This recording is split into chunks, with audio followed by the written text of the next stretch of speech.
Es ist einfach nicht mehr zu fassen, meine Freunde. Die SPD, die Union, sie haben die Politik in Deutschland neu aufgestellt. Sie haben ganz krasse Gesetzesänderungen, Grundgesetzänderungen vor. Ich hatte heute und die letzten Tage schon darüber berichtet, aber heute hier nochmal eine ganz kurze Eilmeldung, weil es ist wirklich brenzlig. Nächste Woche soll das in die Tat umgesetzt werden.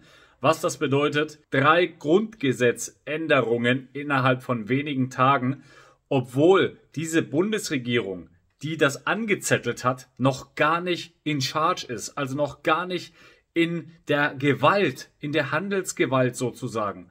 Die nutzen das alte Parlament aus, weil sie genau wissen, dass sie mit dem neuen Parlament, was in circa 2 Wochen dann offiziell beschlossen wird, keine Chance mehr dafür haben und deswegen wollen die sowas jetzt umsetzen. Und ich werde dir gleich den AfD-Mann Bernd Baumann zeigen, was er dazu sagt. Ihm platzt der Kragen und ich muss, Leute, auch wenn du das schon öfters gesehen hast, ich muss es nochmal zeigen, Friedrich Merz, was das für ein Mensch ist. Und wenn du CDU gewählt hast, solltest du darüber nochmal nachdenken, ob du demnächst nochmal diesen Herrn wählst. Und für alle anderen, die das schon gesehen haben, trotzdem gerne anschauen, um keine Infos zu verpassen und auf jeden Fall dann dieses Video unbedingt zu teilen, weil das ist eine absolute Frechheit, eine Sauerei und wir gehen jetzt rein. Hör dir das an. Die Schuldenbremse ist nicht obsolet, sondern die Schuldenbremse steht im Grundgesetz. Es ist auch nicht Prinzipienreiterei, an der Schuldenbremse festzuhalten, sondern sie steht mit gutem Grund im Grundgesetz. Ich bin mit dem Bundesfinanzminister völlig einig, dass wir an der Schuldenbremse festhalten sollten.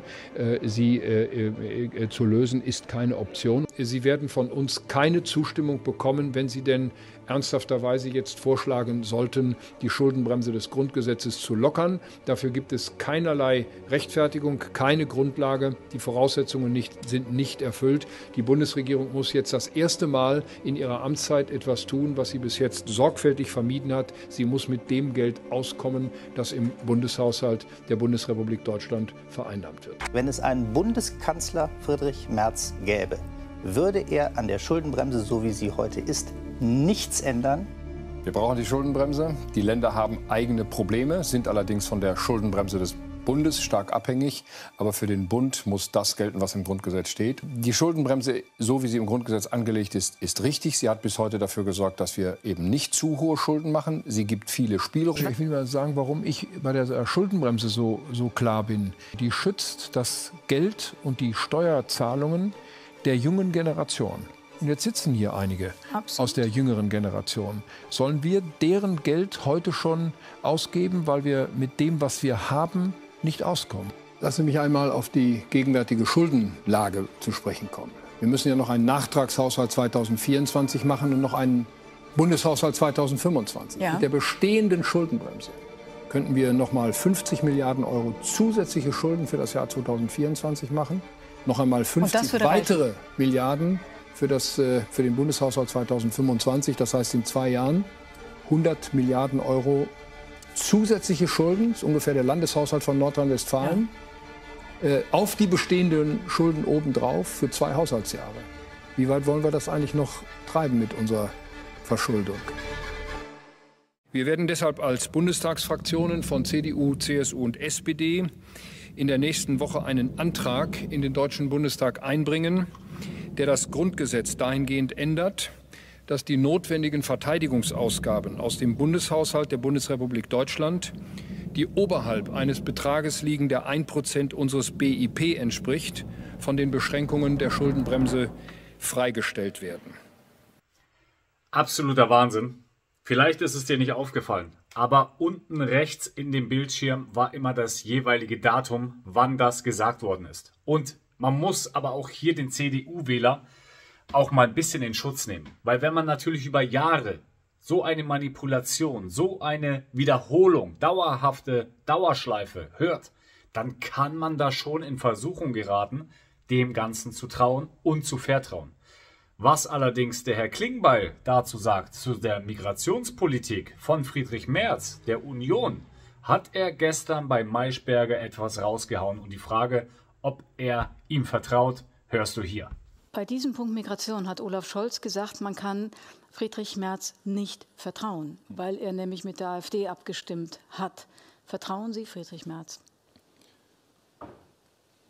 Das war ein riesiger Fehler von Friedrich Merz und der Union, dass man die Tür zur AfD aufgemacht hat. Und das ist für uns völlig klar, wenn es zu ernsthaften Koalitionsgesprächen kommt, dass die Union dann deutlich ausschließen muss, dass es nicht die ganze Zeit eine Situation geben kann, wo man sagt, wir probieren das mit den Sozialdemokraten, aber wenn ihr zu anstrengend seid, dann gehen wir zur AfD. Wenn eine Regierung gebildet wird, dann ist die über 4 Jahre, dann ist klar, man arbeitet hier fest zusammen, man löst alle Probleme gemeinsam.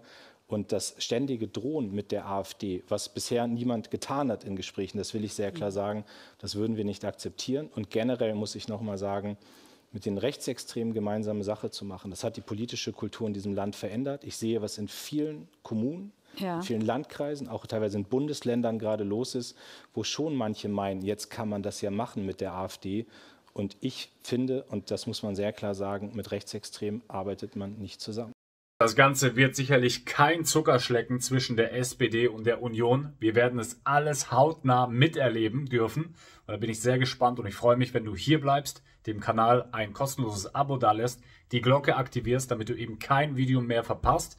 Gerne auch den Daumen nach oben und wir wollen jetzt den AfD-Mann Bernd Baumann hören, was er zu diesen sagt. Harte Worte, aber gerechtfertigt. Lass mir am Ende des Videos deine Meinung da. Ich wünsche dir weiterhin alles Gute. Jetzt ist es passiert. Ich komme gerade aus dem Ältestenrat. Union und SPD haben jetzt wirklich für kommenden Donnerstag eine Sondersitzung des alten, abgewählten Bundestags durchgesetzt. Sie haben es eiskalt durchgepeitscht. Auf dieser Sondersitzung werden sie jetzt 3-mal das Grundgesetz ändern. Mit dem alten Bundestag, obwohl der neu gewählte schon in gut 14 Tagen zusammentritt. Aber sie wollen es mit dem alten machen. Denn nur mit dem alten, längst abgewählten Bundestag haben sie die Mehrheit für die Grundgesetzänderung. Was für ein gigantischer Missbrauch. Und sie wollen zusätzlich insgesamt eine Neuverschuldung beschließen, die bald 1 Billion Euro umfasst. 1 Billion sind 1000 Milliarden.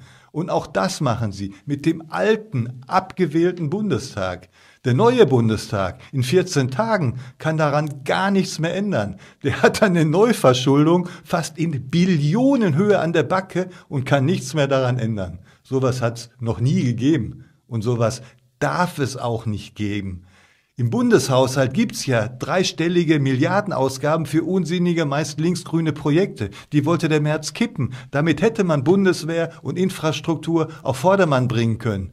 Das hatte er angekündigt, das wollte er machen. Das hat er den Wählern versprochen. Samt Einhaltung der Schuldenbremse. Das wollte Merz machen.